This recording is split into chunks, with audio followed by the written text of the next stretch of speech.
dos 100 dias de governação do presidente Daniel Chapo, elevada expectativa dos moçambicanos era que o arroz baixasse o preço, era que o custo de vida, melhor falando, aquilo que é o básico, neste caso, o quilo de peixe, de farinha, o quilo de açúcar, era que isso baixasse, era a expectativa essa, mas não aconteceu. Então o dia a dia dos moçambicanos, em particular aquele de baixa renda, continua na mesma. Todavia,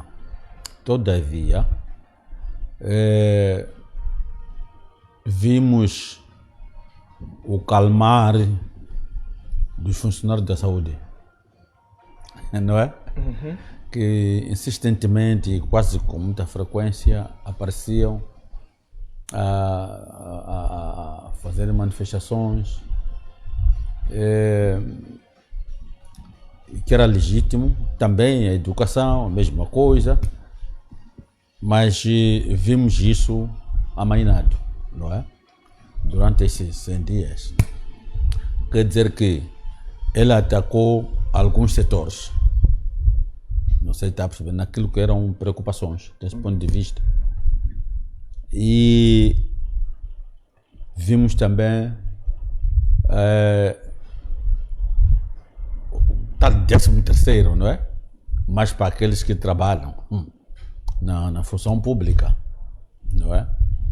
Que era uma inquietação maior no fim do ano e tal, que o governo anterior disse que não havia dinheiro, mas ele trouxe dinheiro e foi buscar onde buscou e satisfez essa necessidade. Mas do ponto de vista percentual, quando se dá satisfação aos funcionários do Estado, temos que contar que há uma franja muito elevada da população que não é abrangida, não é? Então é preciso ter em conta isso. E ouço dizer que há um fundo de desenvolvimento distrital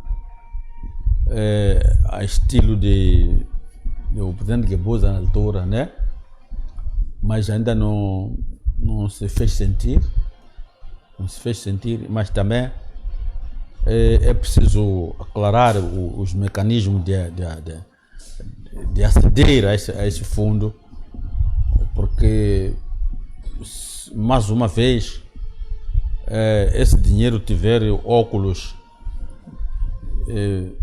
há de olhar para a cor partidária, não é? E muitos moçambicanos vão ficar de fora. Apenas isso. Nós vimos alguns partidos extraparlamentares, por exemplo, nesta cerimônia dos 100 dias de governação, onde o informe que o presidente Chapo fez. Vimos alguns partidos parlamentares lá, vimos Jacob Sebine, alguns parlamentares também estavam lá. O Luís Mabote se fez presente, se não se fez, não se fez por não receber o convite ou nem por aí. Como diz? Nesta cerimônia dos 100 dias, onde o presidente Chapo fez aquela comunicação, vimos alguns partidos extraparlamentares, assim como parlamentares. Entretanto, Samora Matraçua, não vimos lá o Miguel Mabote. Queremos saber se não recebeu o convite ou não foi dado algumas ocupações. Não é por aí. E o convite recebi. Mas lá não estive porque tive outros afazeres naquele dia preciso. As pessoas têm muito interesse na satisfação das suas próprias necessidades. Isso é que é evidente. Então, na política penso que não. Acho que dependerá de como é que a política, os políticos poderão resgatar este sentimento, essa paixão da sociedade pela política. mas por enquanto houve um declínio maior. Mas a que se deveu esse declínio? Não, é assim, é que quando as pessoas votam um determinado candidato ao governo e depois não há satisfação daquela expectativa, não é? Das necessidades cada vez mais crescentes das pessoas, então a política cai no descrédito. Não é só aqui em Moçambique, em vários países isso tem acontecido. Porque as pessoas agora estão mais viradas, mais apostadas na satisfação das suas próprias necessidades diárias. Isso é que é muito importante. Mas ninguém ainda conseguiu fazer isso. Mas isso depende dos políticos para que as pessoas consigam satisfazer as suas necessidades diárias? Bom, é que eu digo depende dos políticos, posso dizer que sim, uma parte, porque os políticos é que ascendem ao governo, não é? E daí o governo tem que gerir a sociedade, o país, a economia, por forma a satisfazer a necessidade das pessoas. Acha que o nosso atual governo tem capacidades ou pode, querendo melhorar aquilo que é o custo de vida dos moçambicanos, rebaixar assim aquela sobrecarga que os moçambicanos sentem, estas dificuldades? Temos aqui uma situação recente que é da portagem, que está a criar agitação. Acho que o governo, querendo, tem capacidade de minimizar as dificuldades dos moçambicanos ou mesmo limar? No que concerne as portagens, na altura em que o custo de vida estava relativamente brando, não é? Não se sentia muito isso. Mas quando o custo de vida acentuou cada vez mais, e isso veio a também acentuar o sentimento de que as portagens eram muito caras. E mesmo agora estão muito caras e há necessidade de se reduzir o custo das portagens. Mas isso depende do governo? Bom, economicamente falando, não há nenhuma ordem que se dá para determinar o custo de determinado produto ou de determinado serviço, não é? Isso tem a ver com a oferta e a demanda, neste caso, não é? Então, quando a oferta é menor, ou a existência do produto é menor, a procura é maior, o produto fica caro. Não sei se está a perceber.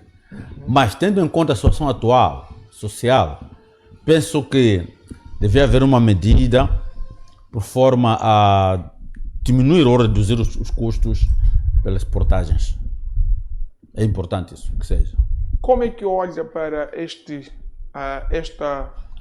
fenômeno, Venâncio Bilamondlane, a sua forma de agir anteriormente e a sua nova postura politicamente? Ok. Bom, é assim. Eu vou primeiro dar um exemplo. Exato. De futebol. Porque eu sou muito adepto de futebol também. Então, uma equipa, quando joga, não é possível pressionar durante todos os 90 minutos. Não é possível. Não há nenhuma equipa que faz isso. Estar a pressionar todos os 90 minutos? Não é possível. Há um momento do jogo em que a pessoa está, uma determinada equipa está na mão de cima, não é? Mas já há alguns minutos em que também passa alguns desaboros para o adversário. Ok. Não sei se está a ver. Agora, o que conta é o resultado final do jogo. Pode ser que seja isso. Porque o Venâncio, ele não pode estar na mão de cima, pressionar até todos os 5 anos. Ele vai ficar cansado. A forma como ele agia, não é possível que ele haja dessa forma durante 5 anos de governo de Chapa. Não é possível. Ele tem que respirar. Tem problemas sociais, familiares nesse caso. Tem família, não é?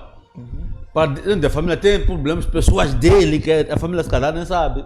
Então, ele tem que ter tempo de tratar tudo isso. Também há tempo para se reorganizar. Não é possível estar na mão de cima durante os 5 anos. Agora, mas os motivos que leva a ficar aparentemente silencioso, não sei. Não sei.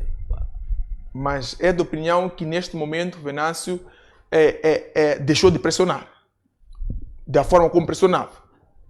Do jeito, não, eram manifestações, não pressionava, eram manifestações. Não sei se está a perceber. Mas também é preciso haver tempo, a que se chama tempo de avaliação. Tempo de avaliação. Exatamente. O tempo, quando se faz a avaliação, para de fazer o que se fazia, não é? Para fazer avaliação. Se aquilo foi correto ou não. Os resultados foram bons ou não. Esse tempo tem que ser observado. Não é? E daí, se for constatado que os resultados foram maus por conta de como fizemos as coisas, é preciso reprogramar.